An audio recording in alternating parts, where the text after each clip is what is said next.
തിരുവനന്തപുരത്ത് പോത്തൻകോട് കുടുംബക്കാർ തമ്മിലുണ്ടായ വാക്കേറ്റത്തിൽ 2 പേർക്ക് വെട്ടേറ്റു. പന്തലക്കോട് സ്വദേശികളായ രാജേഷ്, മഹേഷ് എന്നിവരെ ബന്ധുവായ കൊച്ചുമോനാണ് വെട്ടിയത്. കുടുംബ പ്രശ്നം പരിഹരിക്കാൻ സംസാരിക്കുന്നതിനിടെയാണ് സംഭവം. വിവരങ്ങളുമായി തിരുവനന്തപുരത്ത് നിന്ന് അഞ്ജു ജയപ്രകാശ് ചേരുന്നു. അഞ്ജു, എപ്പോഴായിരുന്നു ഈ സംഭവം? വരദ, അല്പം മുമ്പാണ് ഈ 2 പേർക്ക് പോത്തൻകോട് പന്തലങ്കോട് വെട്ടേറ്റത്. അതായത് പോത്തൻകോട് പന്തലങ്കോട് സ്വദേശികളായിട്ടുള്ള രാജേഷ്, മഹേഷ് എന്നിവർക്കാണ് വെട്ടേറ്റിട്ടുള്ളത്.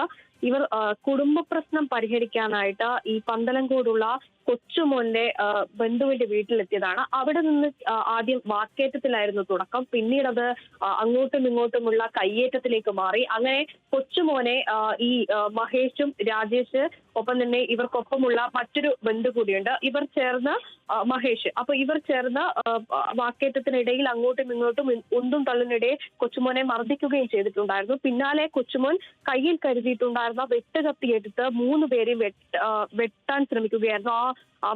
ഈ വെട്ടുകത്തിയെടുത്ത് വീശുന്നവരിടയിലാണ് ഈ രാജേഷിനും മഹേഷിനും വെട്ടേറ്റിട്ടുള്ളത്. നിലവിൽ വെട്ടേറ്റ ഇരുവരെയും തിരുവനന്തപുരം മെഡിക്കൽ കോളേജ് ആശുപത്രിയിൽ പ്രവേശിപ്പിച്ചിട്ടുണ്ട്. ഒരു 10 മണിയോടുകൂടിയായിരുന്നു ഈ സംഭവം ഉണ്ടാകുന്നത്.